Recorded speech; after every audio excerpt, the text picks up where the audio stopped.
प्रणाम जी। क्या नाम है आपका? झील। जीत? झील। झील? पानी की झील। झील, ओके। मेरा एक सवाल है हाँ जी। कि हम इतने टाइम से आपका सत्संग सुन रहे हैं, सत्य को सुन रहे हैं, तो भी हमारा झूठ पर से आधार क्यों नहीं जाता? हमारा मत कहो, पहले तो अपना कहो। मेरा।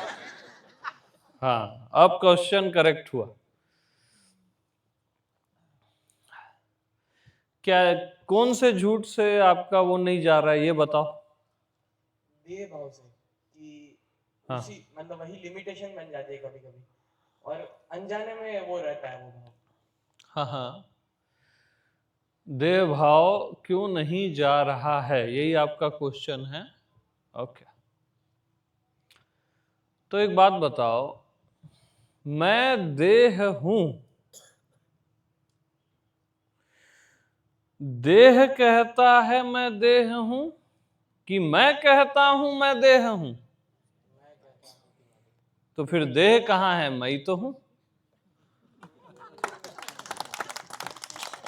चला गया? इसको बार बार मनन करना है, इस पॉइंट को। देह भाव चला जाएगा। बस एक ही पॉइंट को 10 दिमाग नहीं दौड़ाना, ठीक? ठीक।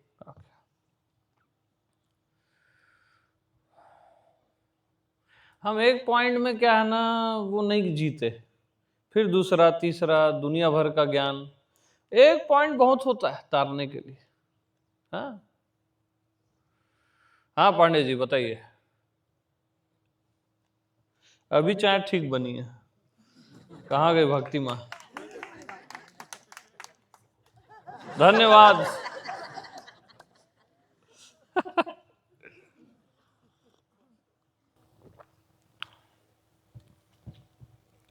प्रेम प्रणाम प्रभु। एक तो प्रश्न कई दिनों से बार बार आता था कि आपके श्रीमुख से कल्पना का भगवान सुनते थे, और मंदिर में रखी भगवत मूर्ति भगवान है। तो बचपन से जिन देवों राम कृष्ण सबको मंदिर में देखा है और उन्हीं को भगवान समझता रहा। कल्पना का भगवान क्या है? ये मंदिर में रखी मूर्ति तो है नहीं, वो क्या होता है वो मुझे पकड़ नहीं है। यानी कल्पना का भगवान क्या होता है? पकड़ में क्या होता है कल्पना के यानी जो भगवान? आप कल्पना करते हो भगवान की, वही कल्पना का भगवान है। कोई कल्पना तो करते ही नहीं भगवान की। हाँ, नहीं करते तो अच्छी बात है।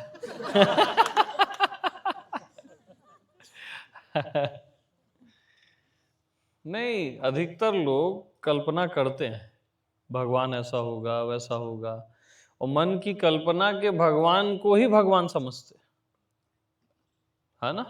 वो रॉन्ग है। भगवान प्रत्यक्ष होता है, एकदम साक्षात होता है। मैं आत्मा भगवान जैसे साक्षात है एकदम। अभी मैं नहीं हूं तो कौन है? ये साक्षात भगवान है, प्रकट है, उपस्थित है बिल्कुल। ये ओरिजिनल है। और वो मन की कल्पना का, वो 10 दुनिया का जो हम करते हैं ना, वो खतरनाक है। कोई एग्जांपल? अब एग्जाम्पल क्या बताऊं मैं? शायद मैं करता हूँ पकड़ लूं। नहीं नहीं करते हो, वरना वो सेंस आ जाता है। अच्छा, हाँ जी। दूसरा एक छोटा सा, हाँ। प्रभु ओशो के प्रभाव में आके अरे, मंदिर का क्या किया ये गया? कीड़ा गिर गया इसमें।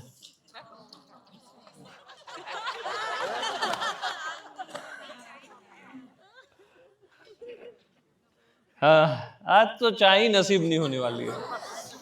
हाँ, आप कुछ कह रहे थे। ओशो के साथ जीते जीते दिया जलाना, मंदिर जाना, ये सब छूट गया था। हाँ हाँ आपके साथ आने के साथ वो फिर शुरू हुआ। हाँ। और आप कहते हो मैं हूं की प्रैक्टिस नहीं करूँ। अभी जाता हूँ, दिया करता हूँ, और जितने भी देव हैं वहां, उनको जब आरती करता हूँ तो मैं हूँ गणपति, मुझको मेरा प्रणाम। हाँ। मैं हूँ हनुमान दादा, हम्म। मुझको मेरा प्रणाम। मैं हूँ भगवान श्री कृष्ण वासुदेव सर्वम, मुझको मेरा प्रणाम। ये प्रैक्टिस तो नहीं है, नहीं, ये सुंदर है ये। ये मंदिर में ही करता हूँ। हाँ, अच्छा है ये। प्रैक्टिस भी है तो भी करना चाहिए। हाँ। वहाँ आपकी भी फोटो है, मैं हूँ भगवान अमित श्री। ओके।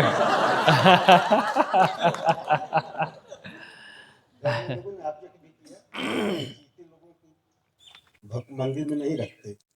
मैंने बोला मरे कहा, कोई भी मरा नहीं, कृष्ण जी मरे कहा। सब जीते लोग हैं, अमित जी भी है, शरीर से क्या लेकर दें। हाँ, उसमें कोई बात ही नहीं। बस हाँ जी। धन्यवाद प्रभु, आपकी बहुत अपार है, बहुत प्रिय है। कभी धन्यवाद तो पूरा नहीं हो सकता।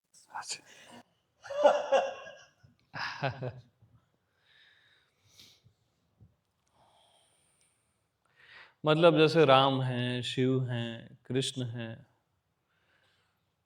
तो इन्होंने जो दिया है ना, आप पूरा वेद पढ़ लो या उपनिषद पढ़ लो, कई पुराण हैं, तो वो भवानी और शिव जी का संवाद है। अब उस संवाद ने जो दिया है, और हम उनके सामने एक दिया जलाने में भी अपना एक दिमाग लड़ाते हैं, ये क्या बात हुई यार। आज आप जैसे किसी का गुरु ओशो है, किसी के कोई है, दिया जलाते हो या झुकते हो, सुंदरता है ना, वो प्रेम है ना। जैसे कोई प्रेम में गीत गाता है, कोई नाचता है, वैसे ही कोई दिया जलाता है, कोई हवन करता है, वो प्रेम है। प्रेम करने के अनंत ढंग है। तो ये सब चलते रहना चाहिए, ढंग और बढ़ने चाहिए, कम नहीं होने चाहिए। ठीक है। ओके।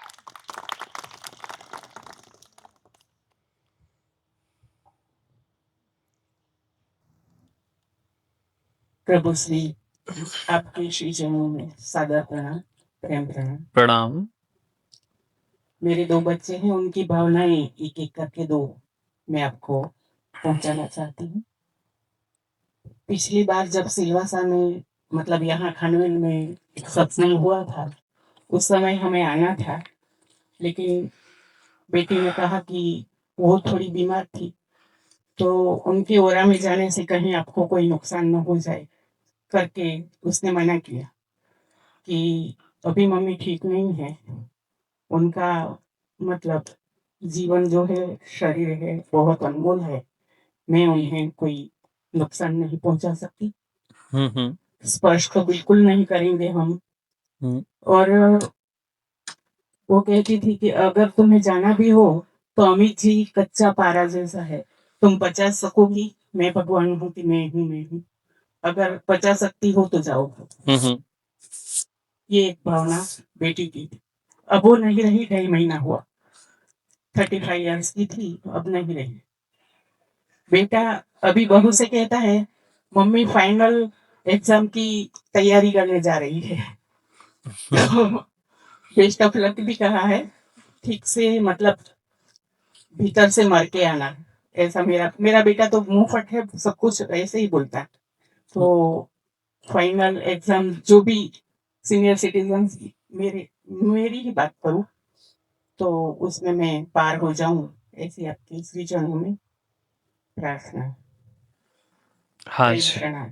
प्रेम प्रणाम।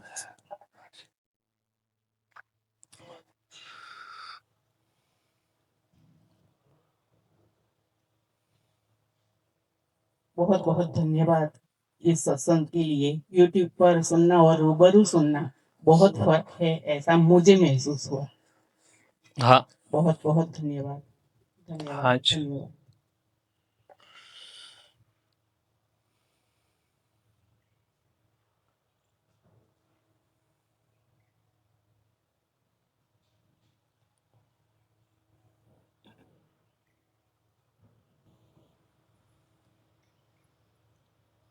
कितना नाजुक है ना जीवन, दैहिक जीवन बहुत नाजुक है, कब फिसल जाए उसका कोई ठिकाना नहीं है। बिल्कुल ओस की बूंद जैसा है जो घास के एक तिनके में लटकती रहती है। उससे ज्यादा कभी भी दैहिक जीवन को मत समझना। उससे ज्यादा दैहिक जीवन को आपने समझा तो वो जीवन दुख का कारण बनेगा और अपने से पार भी जाने नहीं देगा।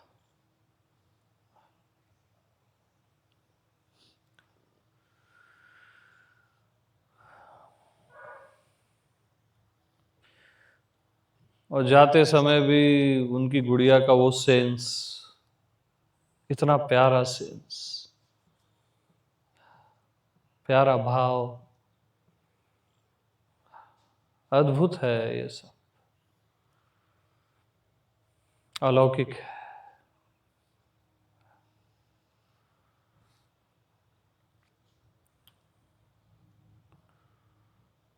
Okay, anybody?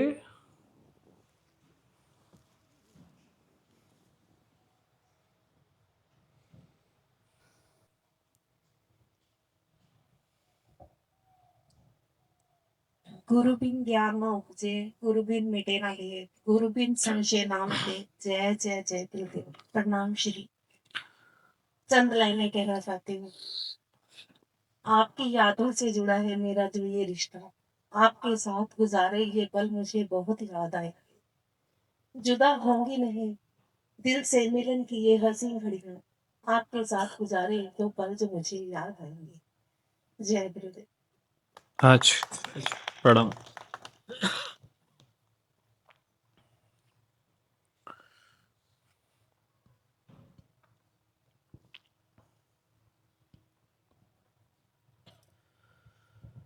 प्रभु प्रेम प्रणाम।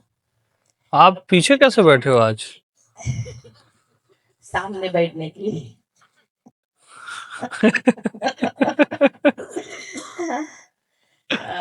मैं भी आसाराम बापू की भक्त हूँ। मैंने दीक्षा ली है 2000 साल से लिए, 2000 में ली थी। पर आज जो मृत्यु ध्यान का जो अनुभव दिया आपने, वो बापू का एक शब्द था, जगत मिथ्या। इसका अनुभव हो गया, सब सपना है, सब धोखा है। इसका अनुभव आज इतनी अच्छी तरह से हो रहा है, सभी की तरफ देखती हूँ तो धोखा धोखा ऐसा लगता है। बहुत आनंद हो रहा है। और मुझे आने के लिए मेरे पति बोल रहे थे अभी बापू बाहर आए हैं तो क्यों उधर अमित जी के पास जाना है। मैं बोली मैं अमित जी को, बापू ने मुझे अमित जी के चरणों में छोड़ दिया है। पूरी अच्छी सेवा, अच्छा अच्छे संस्कार मेरे गुरुदेव ने बहुत अच्छे दिए, मेरे अंदर डाले हैं और पूरा करके आपके चरणों में मुझे उन्होंने सौंप दिया है। तो मैं उनको ऐसी बोली तो वो बोले जाने को बोला तैयार। तो उस दिन अभी गांव में निवडणुका थी, तो भाजपा के और ये राष्ट्रवादी के 2 लोग आए थे। तो उन्होंने एक एक मत के लिए 10,000 दिए और एक के 6,000 दिए।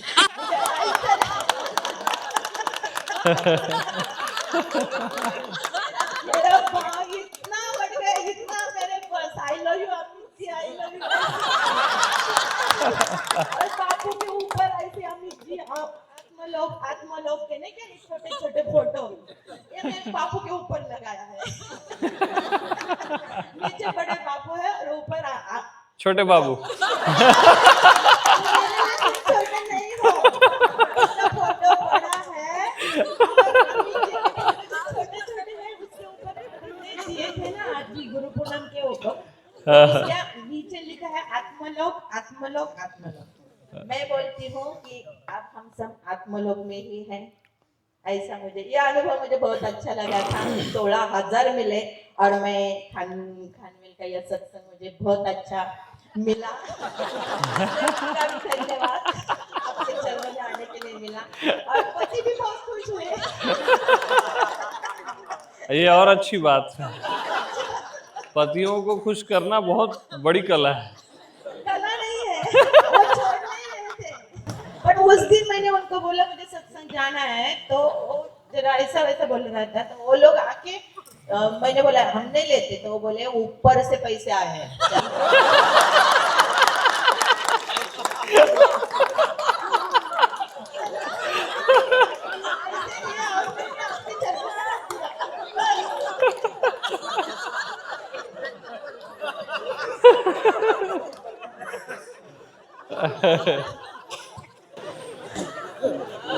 राजबाग में मेरे बापूजी का दर्शन हुआ। बापूजी राजबाग में आए थे, तब मैं बापूजी के चरण स्पर्श होके मैं बापू के यहाँ थोड़ा सा गुनगुनाई, तो ऐसा भजन आया कि मैं ये दोन पंक्ति सुनाती हूँ। अम्बा के डाल पे फंसी चुनरिया, जोगिनी आन छुड़ाई, उनको तो मैं दिल दे बैठी, लगनों में मैं पराई। हाय हाय जोगी रे, क्या जादू है तेरे प्यार में, जोगी रे क्या जादू है तेरे प्यार में। धन्यवाद प्रभु जी। हाँ जी, हाँ जी।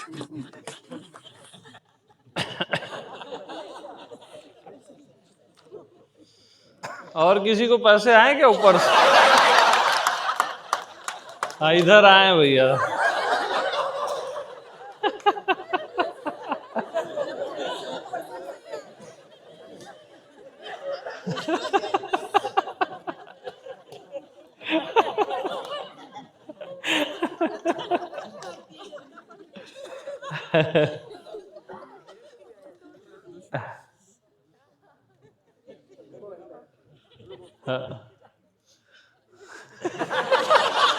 मेरे को तो चाय आ रही है।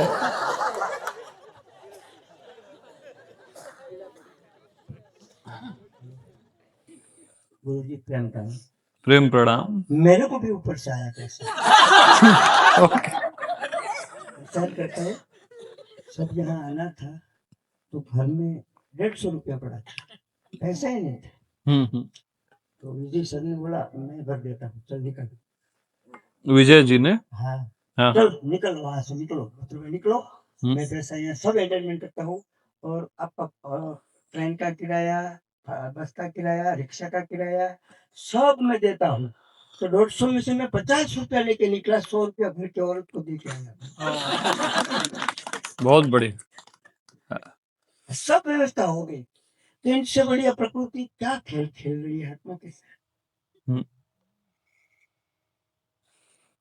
एक दूसरा दो है यार।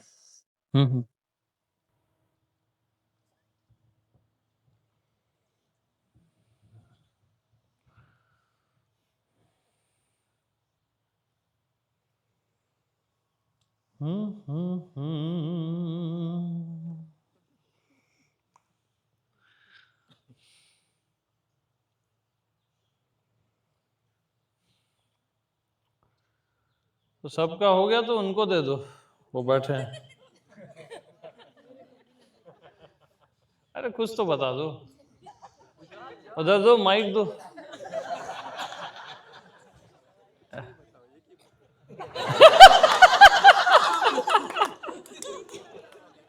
प्रभु जी, सभी को ऊपर से पैसा आया, मुझे नीचे से पैसा आया।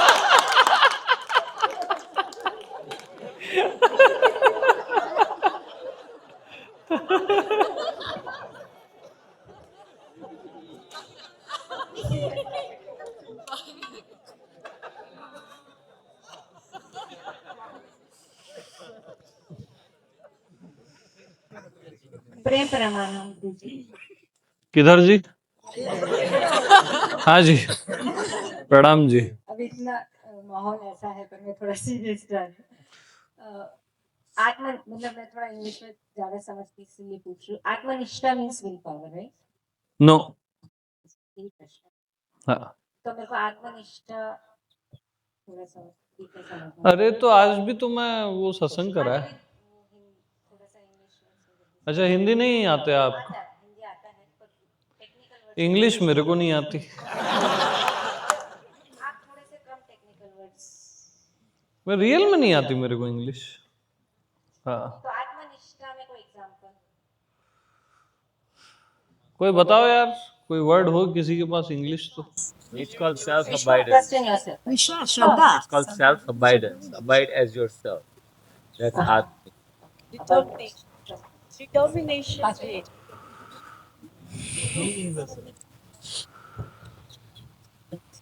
प्रभु जी। प्रणाम जी। प्रभु जी, आत्मनिश्चय आत्मबोध के सुंदर से फूल या बीज को सहजावस्था से कैसे बचाया जाए? प्रभु जी, कैसे बचाया जाए? मेरा प्रश्न था, 2 दिन से मैं बहुत अच्छी फीलिंग में था, हम्म। पर सहजावस्था जैसे हुआ तो मुझे थोड़ा सा ऐसा लग रहा है ताश के पत्ते की तरह थोड़ा सा बह गया। मुझे बहुत अच्छी फीलिंग थी, मैं हूँ, मैं रह रहा था, अपने होने के साथ भी था।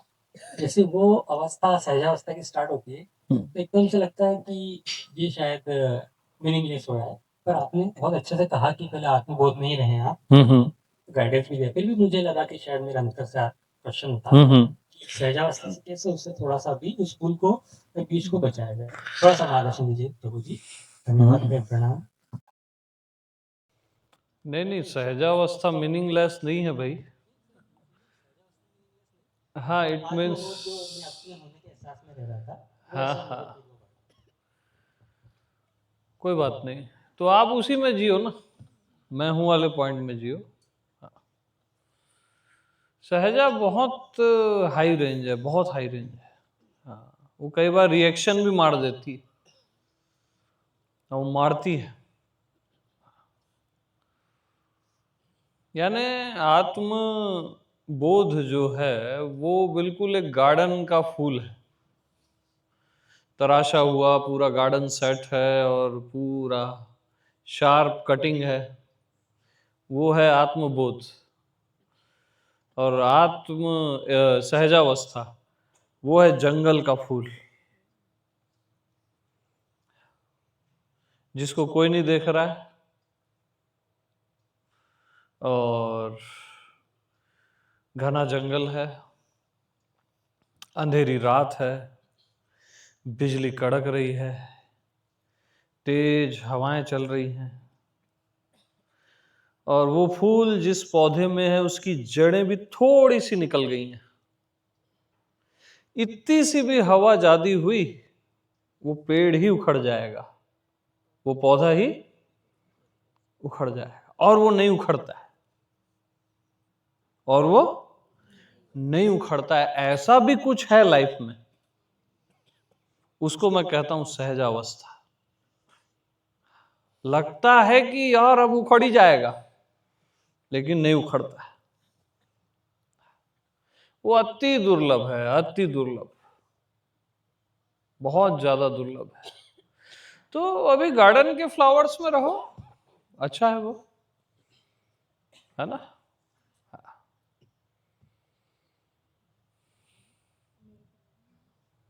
हाँ जी, इधर दो माइक।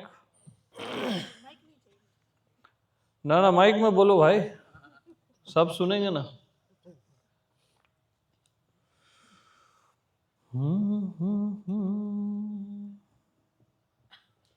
कई लोग को सहजावस्था का बहुत प्रिय भी लगेगा, बहुत प्रिय लगता है।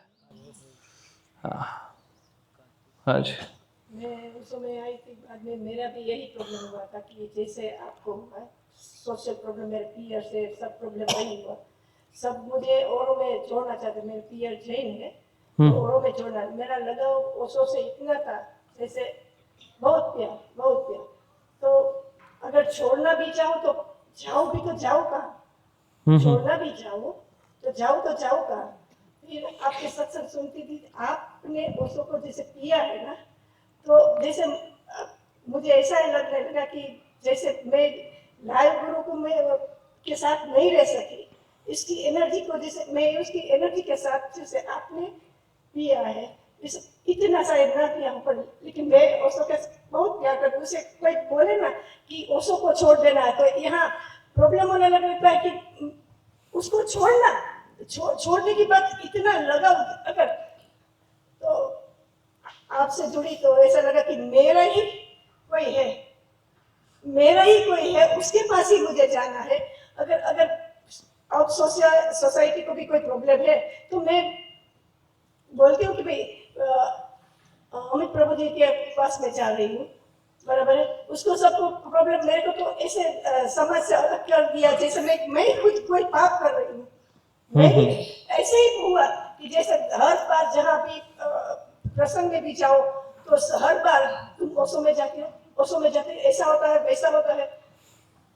ये बाद में तो ऐसा हुआ कि मैं अभी व्यवहारिक जगत ही छोड़ दिया है, मैंने जाना आना सब प्रसंग में ही छोड़ दिया, क्योंकि मेरे पास कोई जॉब नहीं, क्या जॉब दूँ। लेकिन मैं यहाँ आ गई, जो मेरा अधूरा जो लाइव गुरु के साथ रहना था, वो आपसे इतना जो जैसे ओशो का प्यार सबको मिला है, वैसे ही आपसे जुड़ने के बाद मुझे यही महसूस होता है। मेरा लाइव गुरु बोलते थे सब कि तुम कोई लाइव गुरु से जुड़ जाओ, तो मैं क्यों बोलूँ कि ओशो इतने लाइव गुरु वो थे, अब नहीं है, लेकिन कोई मुझे लगता ही नहीं कि अभी तक के मैं किसी के साथ जुड़ जाऊँ, किसी के उसमें आ जाऊँ, वैसा मुझे कुछ लगा ही नहीं था कि किसी और को सुनती मेरे अंदर से प्यार ही नहीं आता था। मैं किसके पास जाऊँ, लेकिन आपको सुनती रहती थी, जो जैसे मैं अपना जो है उसको ही सुनती हूँ, जो मैं पास आई हूँ तो मैं अपना है। जैसे वो कहते हैं कि पहली बार देखेंगे तो कैसा होगा, एक प्रेमी को आप सब अंदर से मैं उसको देखूंगी, वो कैसे होंगे पहली बार देखा, और ऐसे जैसे टीवी में देखा था, मोबाइल में देखा था, लेकिन ऐसे नहीं देखा। तो मेरा ये कैसे हो गया, क्या मेरे साथ बात करेंगे तो टेलीग्राम में बात नहीं हो पाती थी हमारी, क्योंकि हमारी बारी नहीं होती थी। तो ये सोचा कि चलो जाएंगे तो हमारी बात होगी, और ये समझ तो ज्यादा तो है ना, मेरे पास शब्द भी नहीं, मैं माइक में कभी बोली भी नहीं हूँ, और बोलना भी ज्यादा तो नहीं आता है, लेकिन आप महसूस कर सकते हैं, वही काफी है। नहीं, बहुत अच्छा है। प्रणाम जी।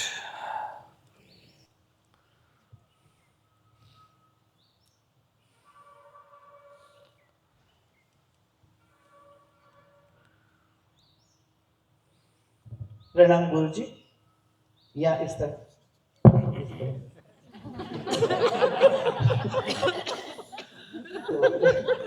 हाँ जी, हाँ जी।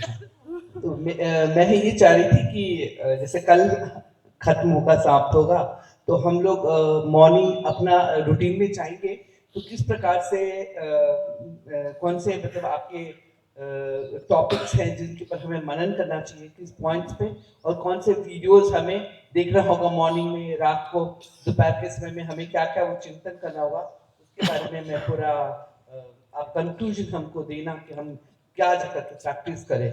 फिर एक ये मेरा प्रश्न है, और दूसरा एक मेरा फीलिंग है कि हम लोग बहुत सारे सभी गुरु बहुत गुरुओं के पास जाते ही हैं, फिर आप तो सबसे छोटे हो उम्र में भी हाँ हाँ।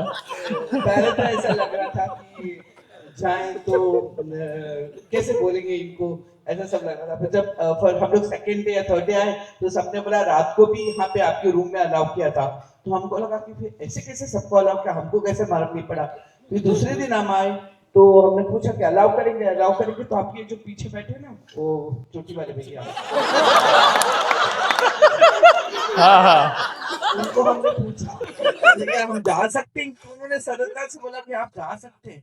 तो मुझे इतना आश्चर्य हुआ कि कहीं पे भी हम जाते हैं तो टाइमिंग लगा होता है कि इतने बजे मिलेंगे, इतने बजे मिलेंगे, अब नहीं मिल सकते, बट आपके पास आए तो आप सबको बोल रहे अंदर आओ अंदर आओ। ये आपका पॉइंट मुझे इतना सरल और इतना अच्छा लगा, और ऐसा लगा कि आपके साथ अभी आत्मा के साथ हम जुड़ गए। Thank you. हाँ जी।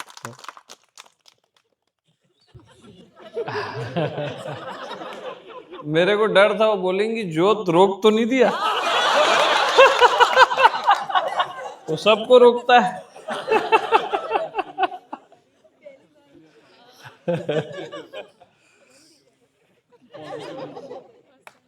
जोत के बारे में पॉजिटिव यानी बहुत बड़ी बात है।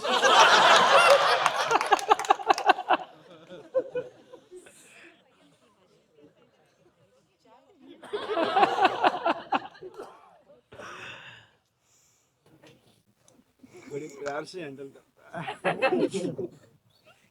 बड़े प्यार से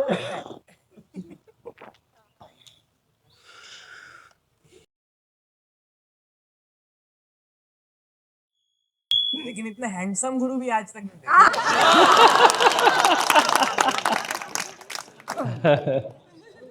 Gurudev, can I share?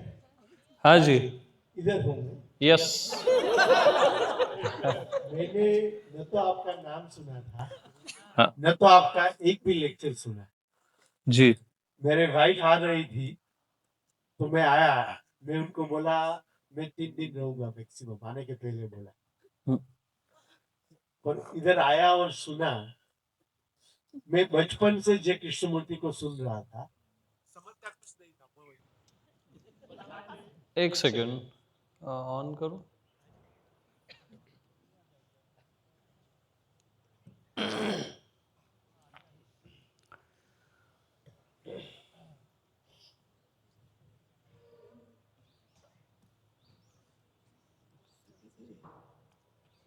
हाँ करो, समाधान करो माइक का, फिर दो उनको।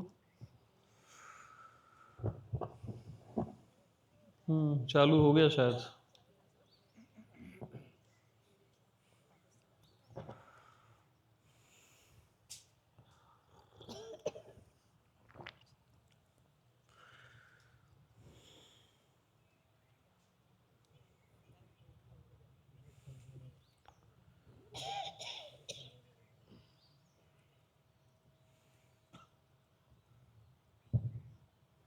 और मेरे को तो अच्छा लगता है रूम में, जैसे 50-100 लोग जितने भी आते हो आप लोग, मेरे को बड़ा आनंद आता है। जाओ ही ना ऐसा लगता है। हाँ, वो मेरे को बोलता हूँ ना मैं हर बार कि आप लोग मेरे को मेरी प्राइवेसी लगते हो। हाँ, ये सब मेरी प्राइवेसी है। मेरे को ऐसा थोड़ी ना लगता है भीड़ है और ये है वो है।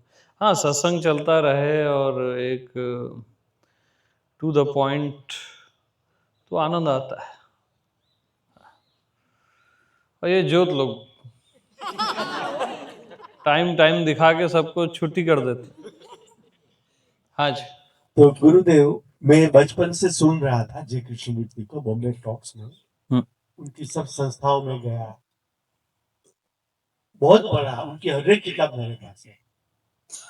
पर वो जो बोलते थे कॉन्स्टेंट अवेयरनेस और टोटल फ्रीडम, मुझे कभी नहीं मिली। इधर 3 दिन में somehow I got everything what he said. उन्होंने जो बोला था, वो बोल रहे थे, वो मुझे मिल गया। और दूसरा, मेरी वाइफ है, वो श्रीमद राजचंद्र में बहुत डीपली इन्वॉल्व है।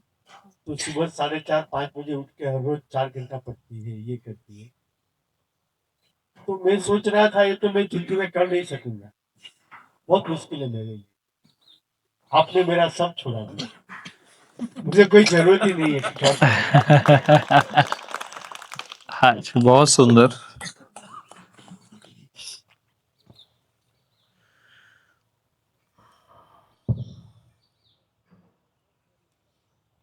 अब मैंने तो कभी पढ़ा नहीं कृष्णमूर्ति जी को। मेरे पास बुक्स भी पड़ी हुई हैं हिंदी कन्वर्ट वाली, उनकी घर में किसी ने गिफ्ट दी थी। 1-2 पेज पढ़ा भी था उस समय में, फिर मैं पढ़ा ही नहीं। मेरे को पता नहीं, मैं पढ़ नहीं पाया। हाँ, ये आप लोग बोलते हो उनके बारे में, निसर्ग दत्त महाराज जी, मैंने उनको भी नहीं पढ़ा कभी। हाँ, मैं रामायण वगैरह थोड़ी पढ़ा, और ओशो तो खैर पढ़ा ही, और महर्षि मुक्त को। उपनिषद और ये सब भी नहीं पढ़ा। एक उपनिषद बीच में मैं पढ़ा था, तेजो बिंदु उपनिषद, उसकी रिकॉर्डिंग्स हुई थी। हाँ,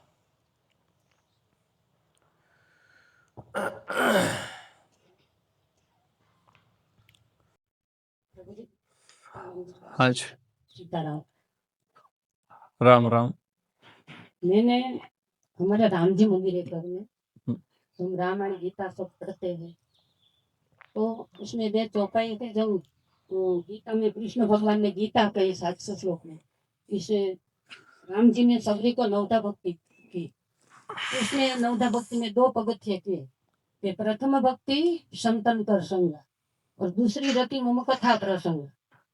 तो बहुत रामायण तो सुनी, राम जी ने ये भी कहा था, दर्शन दिया सबको, तो सब पब्लिक बोले कि राम जी आपका दर्शन किया, इसका फल क्या होता है? तो राम जी बोले कि मेरा दर्शन का फल तो भरत। तो आज हमने ऐसा अनुभव किया कि प्रथम भक्ति संतन कर संगा, तो वो भी हमें मिल गए, हमें राम भी मिल गए, बोले सत्संग अटे कथा प्रसंग ये भी मिल गए, और राम सब कुछ मिल गए। हमें भी ओशो का हमें भी बहुत प्रेम था ओशो का। आप नहीं, अच्छा आपको सच नहीं लगेगा, मैं छोटी थी तब से मुझे रजनीश का प्रति बहुत प्रेम था। हिंदी ओछी नहीं आती, हम नहीं पढ़े हैं ओछे। तो रजनीश का मैंने पहला 2 पुस्तक लिया, कितना 2, तो पहलू पुस्तक मैंने लियो तो वो मरो जोगी मरो, और दूसरों में लिया तो सुनो भाई सागर, तो मैं लिया तो मैं राम जी की पूजा करती थी कृष्ण, पर इतना लगाव लगा, फिर मैंने 6000 रुपये का ओशो का पुस्तक खरीदा और 3 बार एक पुस्तक पढ़ा, और इतनी लगन लगी, सब कुछ अच्छा लगने लगा। राम की पूजा भी तब हम अच्छे हनुमान बने कि ना, रजनीश जो बोले ऐसे अच्छे हनुमान हम बने।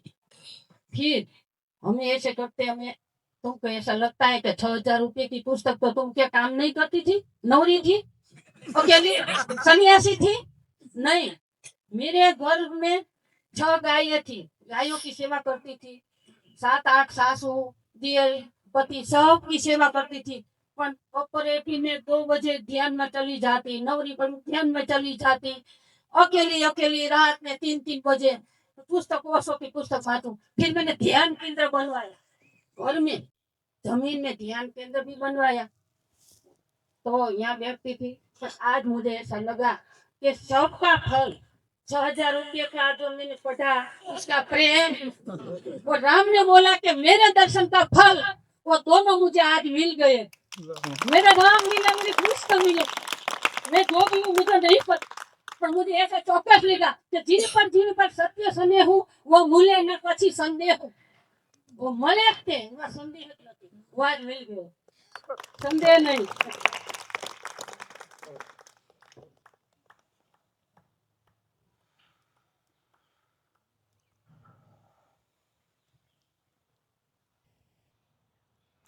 मम दर्शन फल परम अनुपा, पाओ जीव निज सहज स्वरूपा।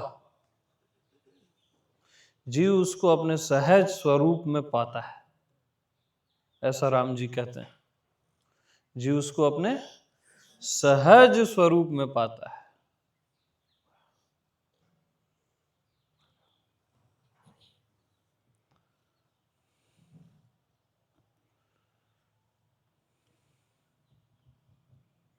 प्रेम प्रणाम।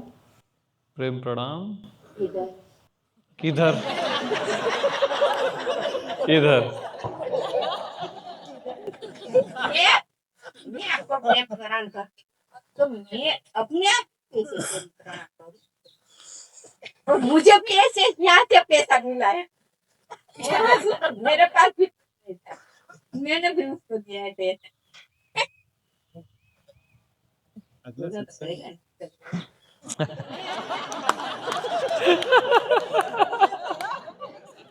हाँ, बोलना तो पड़ेगा भाई।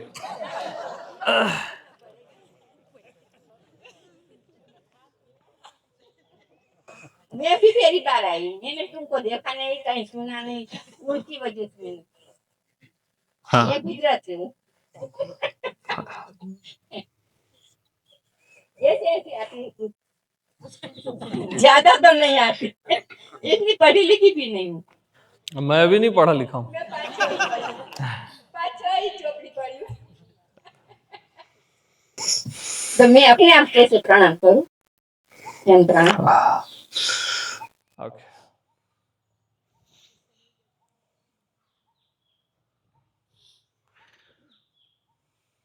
किसी और को प्रणाम करना भी अपने आप को ही प्रणाम है, क्योंकि मैं से भिन्न कुछ भी नहीं। हम अपने को दायरे में बांध देते हैं ना कि यही मैं हूं, बॉडी वाला, तो दिक्कत होती है।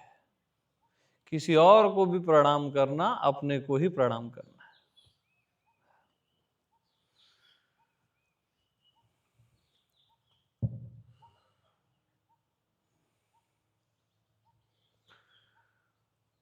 हाँ जी, दो भाई इधर माइक। हाँ बोलिए। प्रणाम जी। अभी पढ़े लिखों की बात हो रही थी, तो मैंने भी अपनी बीए कंप्लीट करने के लिए कई कॉलेज में दाखिला लिया, पर बीए कंप्लीट नहीं कर पाया। आज तो आपके कॉलेज में आया हूँ, आपने बीए की बजाय पीएचडी की तैयारी करवा दी।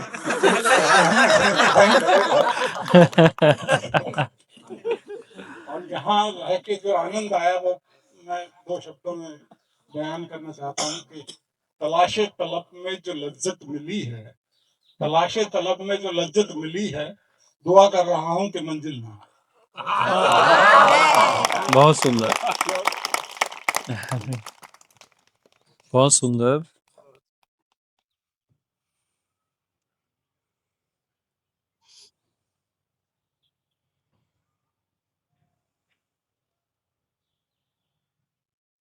आप कैसे खामोश हैं?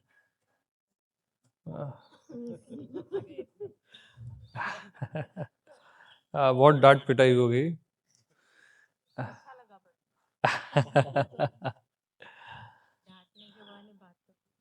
हाँ, प्रेम प्रणाम प्रभु जी। प्रेम प्रणाम। नहीं वापस बोल रही हूँ। नहीं जा रहा है इसीलिए।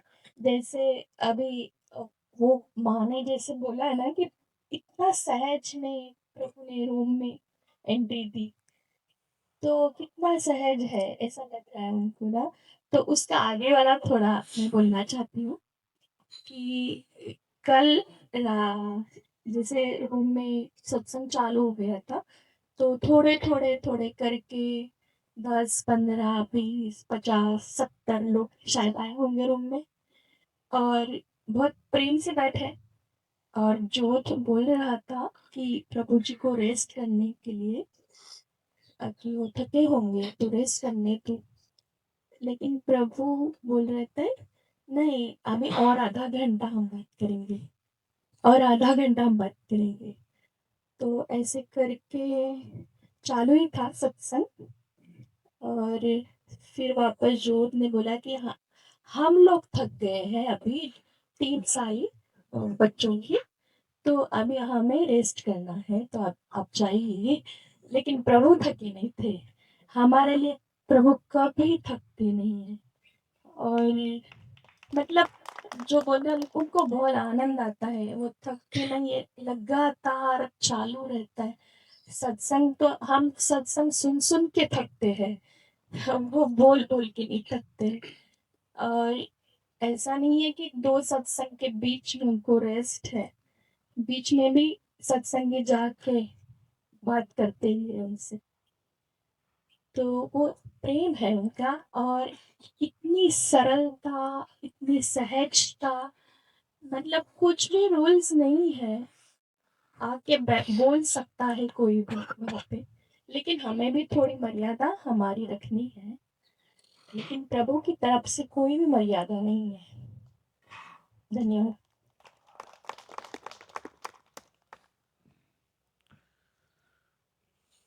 इनफैक्ट प्रभु जी ने ये बोला, मैं वहां थी, कि अगर इन लोगों को भेज देंगे तो मैं मर जाऊंगा। तो किस ऐसे आपने बोला था कि प्रभु ने इनफैक्ट ऐसे बोला, कल मैं वहां थी, और जब बोले कि जो भी बोल रहा था कि आराम चाहिए, तो फिर प्रभु ने बोला कि अगर ये सब चले जाएंगे तो मैं मर जाऊंगा, इसके बिना मैं कैसे जीऊंगा, ऐसे बोले थे प्रभु।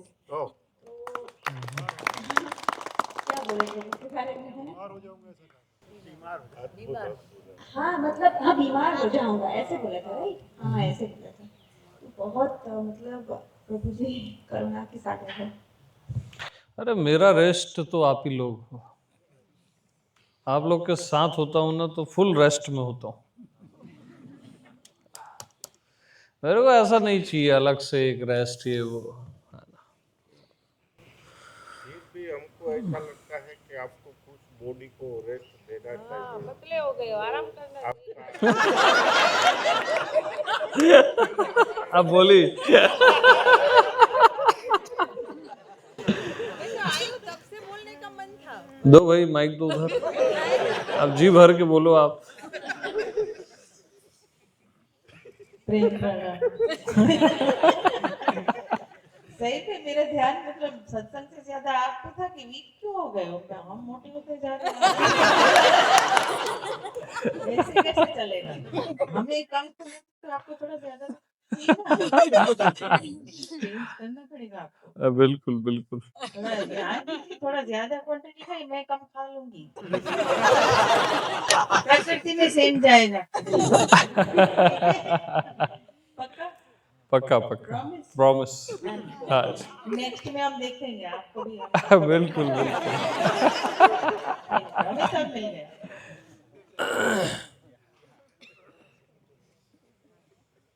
हाँ प्रणाम राजेश। देखिए, प्रभु तो करुणा के सागर है।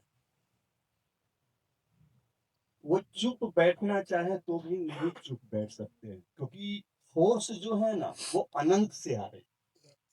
अब वो बदन में है नहीं, बदन में दिख रहे हैं, लेकिन जो आ रहा है ना वो समष्टि से है, व्यष्टि तो है नहीं अभी। लेकिन क्या होता है ना, इतना प्रेम अगर वो बरसा रहे हैं हम सब पर, तो हमारा क्या रिस्पॉन्सिबिलिटी? शरीर का एक सीमा है, वो असीम है और प्रेम असीम है, इसलिए वहां कोई रुकावट नहीं है। भगवान कभी रोकेंगे भी नहीं। आप 24 आवर नहीं, मैं 365 दिन बोलता हूँ बैठ जाइए, वो ऐसे ही बोलते रहेंगे। लेकिन ये शरीर के प्रति हम सबका दायित्व है। ये शरीर जो है ना बहुत पवित्र डिवाइन, क्योंकि इसमें जो उतरा है उसका रक्षा कौन करे? वो रक्षा हम सबका दायित्व है, हम सबको करना है ना। जितना समय वो इस धरती पे रहेंगे, खैर वो जो बोल रहे हैं वो तो कालातीत है, पता नहीं कितने युगों युगांतर तक सबका कल्याण करता रहेगा। अभी जरा देखिए, एक सज्जन वहां कोई कृष्ण मूर्ति को पढ़ रहे हैं वर्षों से, है ना। फ्रीडम फ्रॉम द नोन करके एक पुस्तक है कृष्ण मूर्ति का, मेरे ख्याल से इतना मोटा बुक है वो। अब 30, 40, 50 वर्षों से लोग पढ़ रहे हैं, लेकिन भगवान एक शब्द में, एक ही सेंटेंस में, वो जो हजारों पृष्ठ की जो किताब है ना उसको एक ही सूत्र में बता देते हैं। अब बताइए, 30-40 वर्ष से और 1 मिनट में बात खत्म हो। तो ये अमूल्य धरोहर है, ये जो शरीर है। मुझे भी बहुत तकलीफ होती है, मैं आज 3-4 दिनों से हूँ, लेकिन एक बार भी नहीं किया भगवान के पास, रात में तो नहीं गया। और मैं हमेशा, मुझे कष्ट होता है कि इतना सुबह से शाम तक बोल रहे हैं प्रभु, बिना रुके बिना थके, और रात में भी विश्राम न करने दिया जाए। तो आप सबको पता है शरीर का एक लिमिटेशन है ना, अगर वो सोएंगे नहीं तो इन्फेक्शन हो। और ये भी आप जानते होंगे कि बुद्ध पुरुष जो होते हैं ना, वो उनका सर्व स्वीकार होता है, टोटल एक्सेप्टेंस। प्रतिरोधक क्षमता होता ही नहीं, इनकार होता ही नहीं। तो जो इन्फेक्शन है ना उसको भी स्वीकार है ना, इन्फेक्शन ज्यादा लग जाते हैं। अगर आप देखेंगे बुद्ध पुरुष, उनको रमन महर्षि कैंसर, रामकृष्ण परमहंस, आप देखेंगे बुद्ध पुरुष की जो आयु है ना वो बहुत कम, क्योंकि सर्व स्वीकार होती है ना, वहां कुछ रुकावट नहीं, इम्यून सिस्टम काम नहीं करता है। अब ये छोटे से रूम में जहां मुझे लगता है कि मुश्किल से 20, 25, 30 आदमी बैठेंगे, आप 100 आदमी, और इतना ज्यादा श्वास, कोई खांसता होगा, कुछ करता होगा, कुछ करता होगा। देखिए, ऐसा नहीं है, बहुत लोगों को ऐसा लगता है, ये कई बार मैं भी विलेन बन जाता हूँ। गरियाबंद में हमने बहुत सवाल उठाए थे कि भाई रात में प्रवचन क्यों, भगवान को आराम करने दो। तो लोगों को ऐसा लगता है कि भाई ये पजिश कर रहा है, पता नहीं। पजिश नहीं कर रहा हूँ, वो तो यूनिवर्सल प्रॉपर्टी है, अभी सबके है, हम सबके हैं। बट उनका ध्यान रखना भी हम सबका दायित्व है, हर एक आदमी को। अगर वो इतना प्रेम दे रहे हैं तो क्या मैं प्रेम का एक बूंद भी नहीं दे सकता, उनके शरीर का रक्षा तो करना और कुछ नहीं। इतना तो बरसते ही है सुबह से शाम तक। हाँ, बात खत्म हो जाती है। यहाँ तो वेद उपनिषद सब फीके है, कुछ नहीं है। भगवान के वचन में तो क्या एक एक सेंटेंस में ऐसा लगता है कि बात ही समाप्त हो गई। आपको घंटा भर का प्रवचन तो बहुत है, फिर भी रात में जा जाके तो थोड़ा सा ये तकलीफ लगते हैं और कुछ नहीं। चाहे वो ज्योत हो या भगवान के साथ रहने वाले जो टीम है, वो यही चाहते हैं प्रेम के कारण कि उनको रेस्ट मिले, उनके शरीर को ज्यादा से ज्यादा समय मिले ताकि और बरस सके अनंत काल तक। बस यही।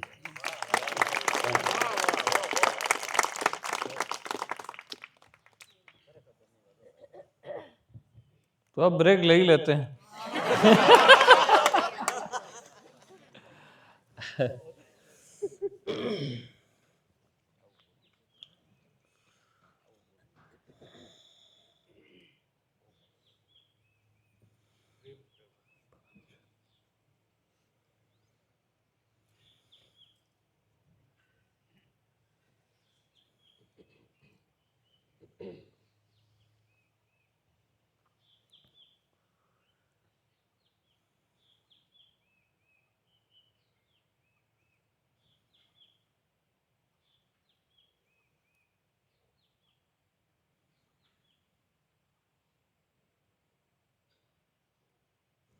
ओके।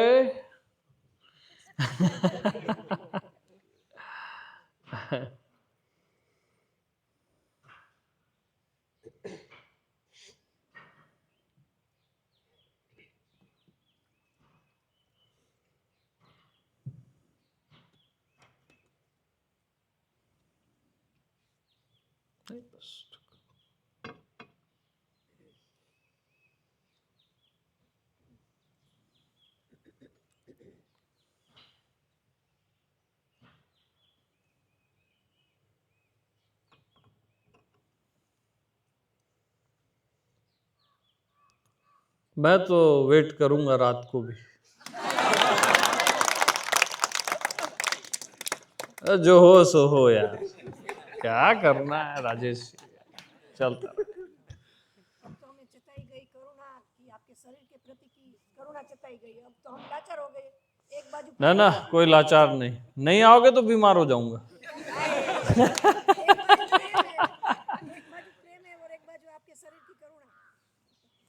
नहीं नहीं, ऐसा कुछ नहीं है, मैं स्वस्थ हूँ और अच्छा लगता है। सब बैठते हैं, एक सत्संग होता है, बहुत अच्छा लगता है।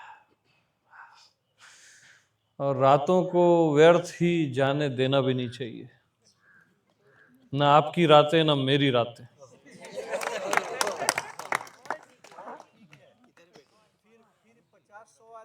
हाँ, फिर सीधा हॉल में करें। हाँ, ये उचित है। जिसको आना है हॉल में आ जाए तो सब बैठ सकते हैं।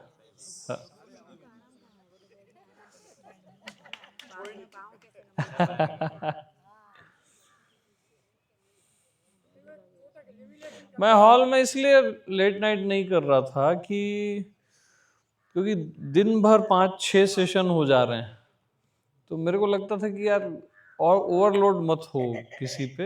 हाँ, जो एकदम प्रेमी है वो तो आ ही जाएगा मेरे तक, इसलिए मैं हॉल पे नहीं कर रहा था। नहीं नहीं ना, ऐसा नहीं, ऐसा नहीं।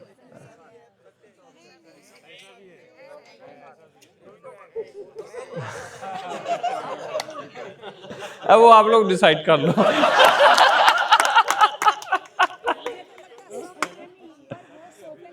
देखो, मतलब एक ढंग है, सबके प्रेम करने का एक ढंग होता है। कोई दूर रह के करता है, कोई पास हो के करता है ना, एक ढंग है।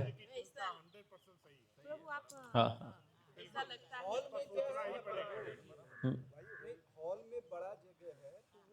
हॉल करेंगे। हाँ करेंगे, पर आप पाँव इतना लंबा करके बैठना है जैसे आप यहाँ बैठते हैं, क्योंकि आराम तो चाहिए। अरे अब छोड़ो तो यार, ये सब बातें इधर उधर हो रही है। मैं आत्मा भगवान का पता ही नहीं है अब। कहाँ इधर उधर आ गया, उनको तो माइक तो इधर।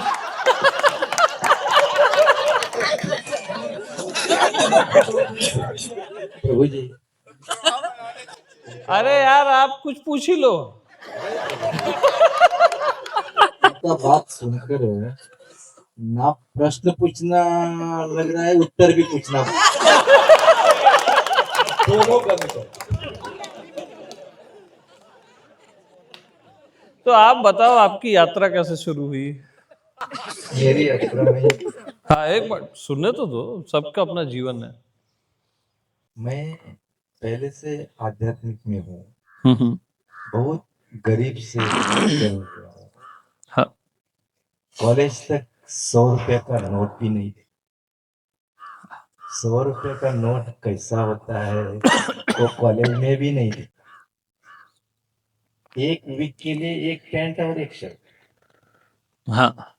गरीब परिस्थिति से ऊपर आया है। गरीबी क्या है, जीवन क्या है, अनुभव ने सिखाया है। कॉलेज में प्रोफेसर सिखाते हैं, अनुभव नहीं सिखाते। तो मैंने मेरे जीवन में इतना अनुभव से सीखा है कि विवेकानंद जी ने बोला है कि there is no need to read Bhagavad Gita if you keenly observe this world itself is Bhagavad Gita for us. तो मेरी कहानी बहुत लंबी है प्रभु जी, और एक दिन बाद मैं आपको बताता हूँ, फिर भी छोटी इसमें मैं बताओ, आप ओशो प्रेमी भी रहे हैं। तो मैं बहुत पूजा पाठ में बहुत समय बिताया। एक दिन ऐसा ओशो का मुझे मिला और उस पर मुझे लगाव लग गया, सिर्फ सुनने में। मैं ओशो के इसमें शिविर में नहीं गया, कहा भी नहीं गया। तो एक मेरे दोस्त ने मुझे ओशो के ग्रुप में जुड़ा दिया। तो मैं कर्नाटका में रहता हूँ, तो मुझे पता भी नहीं है कर्नाटका मैसूर में एक सेंटर है ओशो का। तो उस ग्रुप में एक दिन एक ये आया कि स्वामी ज्ञान आयुर्वेद जी का सत्संग। मैं उसको पता भी नहीं है कौन ज्ञान आयुर्वेद जी, कौन क्या, कुछ पता नहीं। उधर नंबर था, मैंने फोन किया तो बोलने लगा सीट फुल हो गया, कल 10 बजे फोन करो, अगर कुछ कोई टिकट हुआ तो मैं आपको देता हूँ। तो मैं 10 बजे फोन किया तो बोलने लगा कि एक ही सीट खाली है, 5,000 रुपये अब भी भरना है। अरे मैंने बोला मुझे बैंक में तो जाने दो। नहीं नहीं नहीं नहीं, आप अभी भरा तो आपको मिलेगा। तो मैं इतना ये नहीं हूँ कंप्यूटर, ये मोबाइल भी उतना मुझे चालाकी से चलाने भी नहीं आता है। एक आदमी को बोला बाबा ये 5,000 रुपये भेजो इसको, तो उसने भेज दिया। तो उसको बोला कि 5,000 रुपये मिल गया ना? हाँ मिल गया। हाँ, तो मैंने पूछा ये क्या ना बाबू जी जो आ रहे हैं ना, वो ओशो का सन्यासी कुछ है क्या? नहीं नहीं नहीं नहीं नहीं नहीं, वो एक एनलाइटनमेंट है, ऐसा बोला। तो मुझे लगा अरे बाबा मैंने अभी तक एनलाइटनमेंट क्या होता है देखा नहीं, तो जरूर जाकर देखे। मैं गया हूँ, गया 3 दिन का प्रोग्राम हुआ और ये मैं हूँ की बात पहली बार सुना, ऊपर से चली गई। तो मेरा एक उधर सब ओशो प्रेमी थे, डांस करते थे, क्या करते थे मालूम नहीं, मैं अकेला हो गया। मेरे पास एक पुणे वाला एक दोस्त मिल गया, वो भी पहली बार आया और वो ज्ञान आयुर्वेद जी को बहुत साल से सुन रहा था। तो मैंने बोला बाबा ये मैं क्या हूँ पता नहीं चलता है। तो बोलने लगा इतना जल्दी पता नहीं चलता है।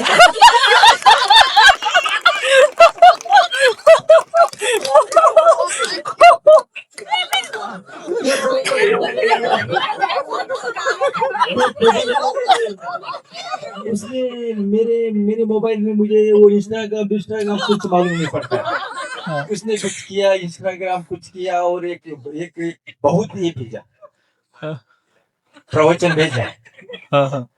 तो मैं प्रवचन सुनते समय पहले से सुनना शुरू किया। और प्रभु जी, मैं आपको बोलता हूँ, पहला प्रवचन सुन रहा था, उसमें आप थे। उस प्रवचन में अमित श्री बोल रहा था, और आपको मालूम नहीं है, मेरा ध्यान स्वामी जी की ओर नहीं था जा रहा था, प्रभु श्री की ओर जा रहा था। अरे मैं सोच रहा था, ये कौन ऐसा प्रश्न पूछ रहा है। मैं अभी स्वामी जी को प्रश्न पूछा तो ए बैठ मत पूछ। और उधर स्वामी जी का एक एक प्रश्न मैंने सुना, और मैं निशब्द हो गया।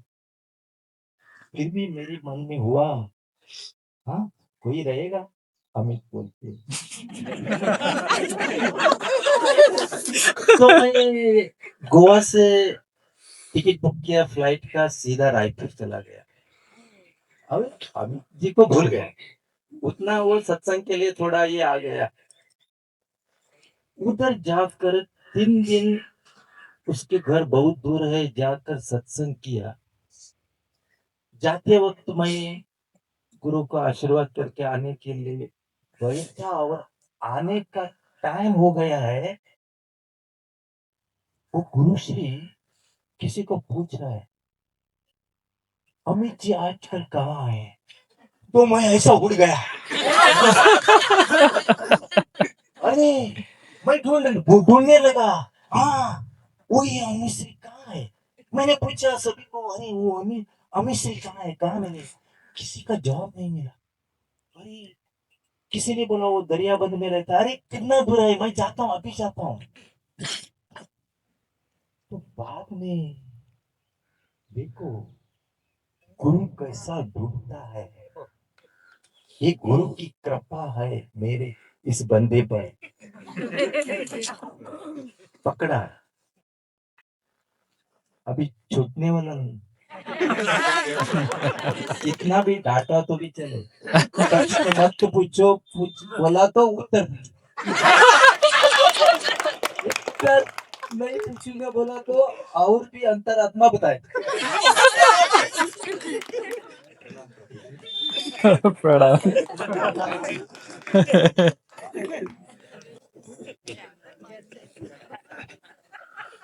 हाँ उधर तो भाई माइक।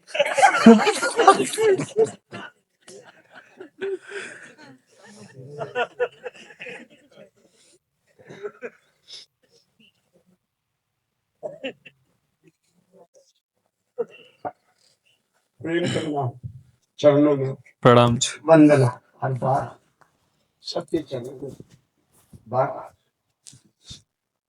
सवाल जो आपने सुने बहुत से, ओशो में भी बहुत से, श्रीरंगपट्टनम जी से, ओशो धाम भी बहुत से, रक्षक स्वामी जी को प्रश्न तक चैतन्य कीर्ति जी, चैतन्य कीर्ति। आज ही क्वेश्चन का यहाँ जो रंग, जो ढंग, जो वैरायटी, सारा हिंदुस्तान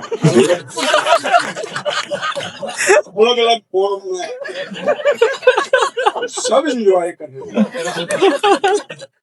और अंदर की धारा टूटने नहीं दे रहे हैं। वो बिल्कुल बराबर में ऐसा अद्भुत मैंने हो, पर ऐसा नहीं या मेरी अज्ञानी की बच्चा है जी, ऐसा नहीं तब कोई जैसा ये सवाल के बाद यहाँ ओहो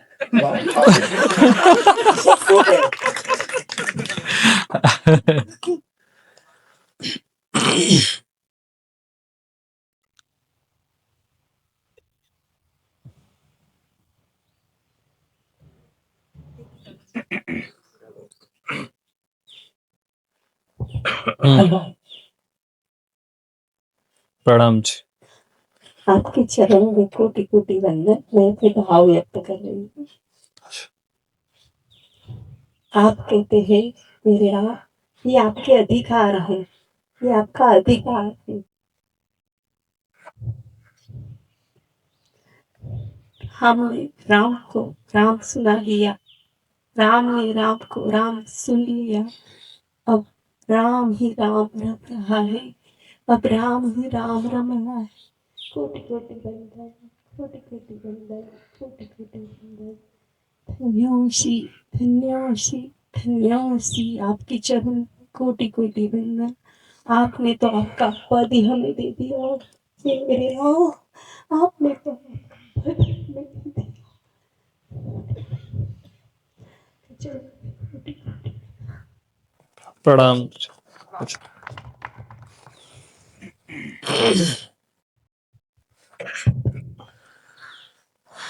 प्रेम प्रणाम प्रभु जी। प्रेम प्रणाम। आपका जो महत्वपूर्ण सूत्र है, मैं से भिन्न कुछ भी नहीं, उस संदर्भ में एक शायरी के रूप में आपके चरणों में भाव अर्पण करना चाहता हूँ। अच्छा। दिल की हसरतें जुआ पर आने लगी, दिल की हसरतें जुआ पर आने लगी, दर्शन हुए प्रभु श्री के तो जिंदगी मुस्कुराने लगी। ये मेरी दीवानगी थी या दीवानगी की इंतहा, हर सूरत में मुझे प्रभु श्री की सूरत नजर आने लगी। एक और बात, अभी रमेश भाई ने बताया तो वो व्यथा मेरी भी है। ज्यादा तो नहीं कहूंगा, लेकिन प्रभु श्री हम सबके बारे में सोचते हैं। हम प्रभु श्री के बारे में कितना सोचते हैं? कहने का मतलब है सदगुरु सबके बारे में सोचते हैं, सदगुरु के बारे में कितना सोचते हैं। तो उनकी आराम का, उनके शरीर का जो बात बताया, वही चर्चा मैंने रात को भी उनके साथ की थी। जब हम सब कक्ष में जा रहे थे, तभी मैं उनसे चर्चा कर रहा था कि ये उचित नहीं है, ये स्वामी जी की करुणा है कि हम सबको टाइम देते हैं सत्संग, और हमें जो भी प्रश्न है उसका समाधान देते हैं, लेकिन हमें उनका ख्याल रखना है। ये सत्य है, सत्य है और सत्य है, बस और कुछ नहीं।